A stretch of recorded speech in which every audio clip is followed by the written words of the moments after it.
దీర్ఘకాలంగా జన్నాట్య మండలిలో ఎంతో ఓపికతో ఎన్ని నిర్బంధాలు వచ్చినా ఎదుర్కొని ప్రజల కోసం పనిచేసిన అమరుడు కామ్రేడ్ రమేష్కు విప్లవ్ జోహార్లు అర్పిస్తూ ఈ ముందు మాట ప్రజలకు కామ్రేడ్స్కు తీసుకొస్తున్నాం. దిక్కుమొక్కు లేని జనం ఒక్కొక్కరు అగ్నికణం, సింహకంఠ నాదంతో వస్తారిక కాచుకోండి అంటూ నక్సల్బరీ శ్రీకాకుళ సాయుధ రైతాంగ పోరాటాల ప్రేరణతో ఏర్పడి భారత విప్లవోద్యమంలో సాంస్కృతిక క్షేత్రంలో అపారమైన సేవలు అందించిన ఆంధ్రప్రదేశ్ జన్నాట్య మండలి 2022 జూలై నాటికి 50 వసంతాలు పూర్తి చేసుకుంటున్నది. మునుపటి పీపుల్స్ వార్ పార్టీ రాజకీయాలకు గొంతుగా కళారూపాల ద్వారా ప్రజలలో సుత్తి కొడవలి గుర్తుగా ఉన్న ఎర్ర జెండాను సమున్నతంగా ఎత్తిపట్టిన జన్నాట్య మండలి చరిత్రను ఈ సందర్భంగా విడుదల చేస్తున్నాం. శత్రువును ఓడించాలంటే మనం ప్రాథమికంగా తుపాకులతో ఉన్న సైన్యం మీద ఆధారపడాలి. అయితే ఈ సైన్యం ఒక్కటే సరిపోదు, మనకు సాంస్కృతిక సైన్యం కూడా కావాలి. మన శ్రేణులను ఐక్యం చేయడానికి, శత్రువును ఓడించడానికి ఇది తప్పనిసరి అవసరం అని కామ్రేడ్ మావో సేటు కళలు సాహిత్యంపై ఇచ్చిన ఏనాం ప్రసంగాలలో అంటాడు.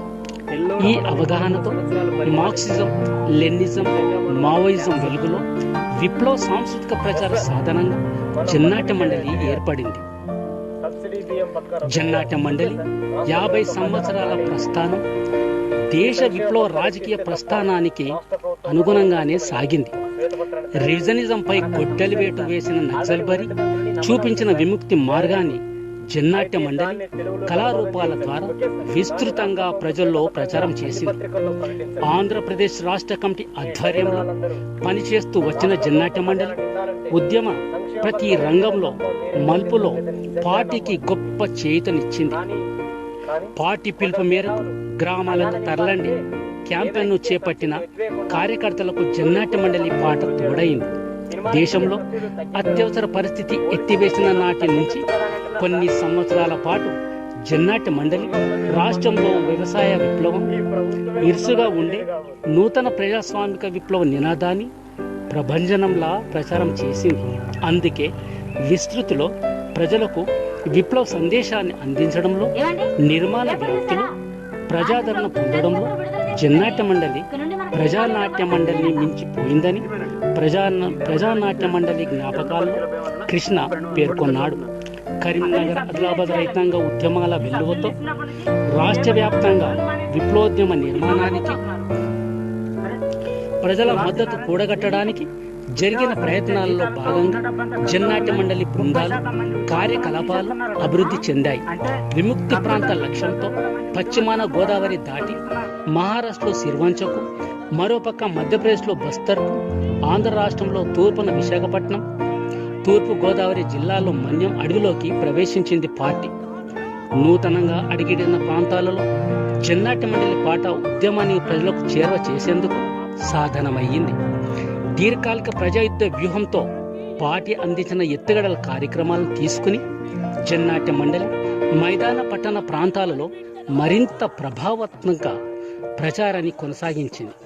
తన కళారూపాల ద్వారా కార్మిక, కర్షక, విద్యార్థి, మేధావి వర్గాలకు అండయింది. వారి పోరాటాలతో మమేకమయ్యింది. ఆంధ్ర రాష్ట్ర వ్యాప్తంగానే కాక జన్నాట్య మండలి ఇతర రాష్ట్రాల్లో కూడా ప్రదర్శన ఇచ్చింది.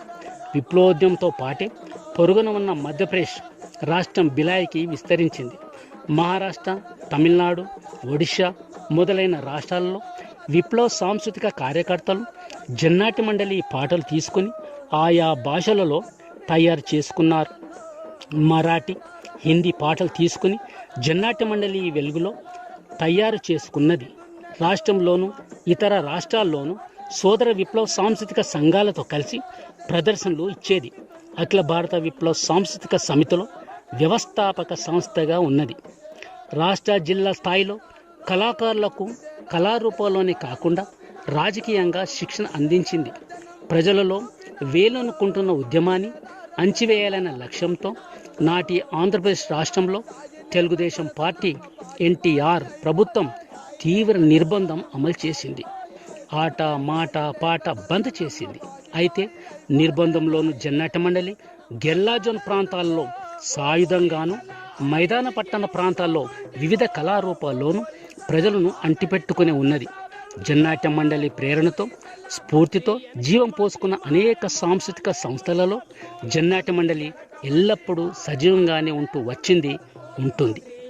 1995లో పార్టీ సాంస్కృతిక పర్స్పెక్ట్ను రూపొందించింది. జన్నాట్య మండలిని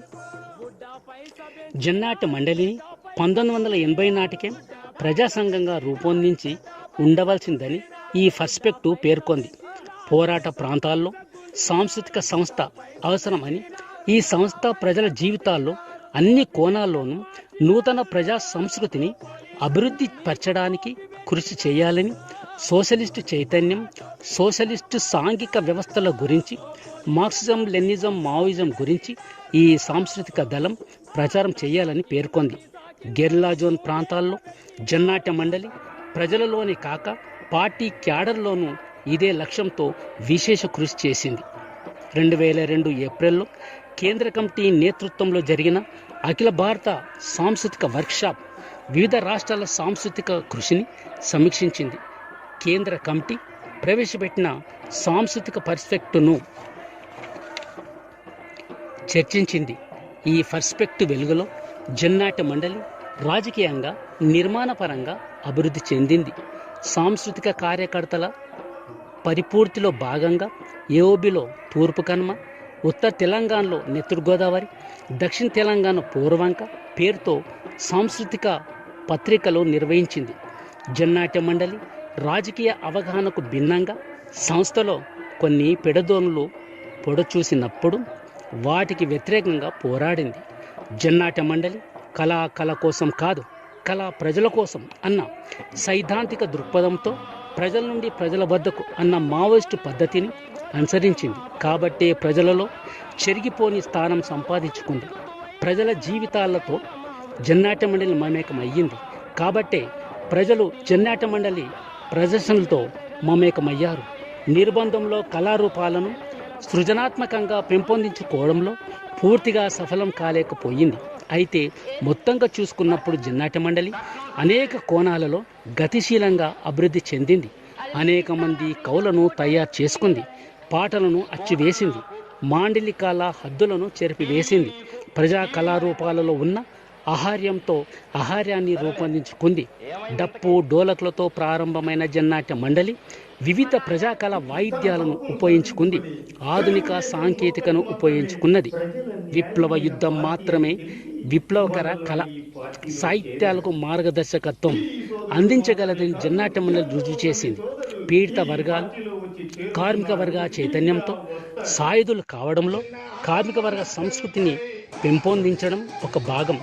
వర్గ ద్వేషాన్ని, వర్గ హింసను విప్లవకరంగా మార్చడం కార్మిక వర్గ సంస్కృతి కర్తవ్యం. ఈరోజు జన్నాట్య మండలి పాటలు ఎక్కడా ప్రతిధ్వనించకపోవచ్చు, కానీ అవి ప్రేరేపించిన భావాలు విప్లవ శక్తిగా మారి ఎంతో ఎత్తుకు ఎదుగుతున్నాయి. 50 వసంతాలుగా జన్నాట్య మండలి ఒరవడి వివిధ విప్లవ ప్రజాస్వామిక దళిత మహిళా ప్రజా సంఘాలకు ఒక సంపదగా ఉంటూ వస్తున్నది. విప్లవ మార్గంలో సాగేవే అత్యుత్తమ కళ సాహిత్యాలు. వీటికి ప్రతీకగా నిలిచిన జన్నాట్య మండలి చరిత్ర ఇది.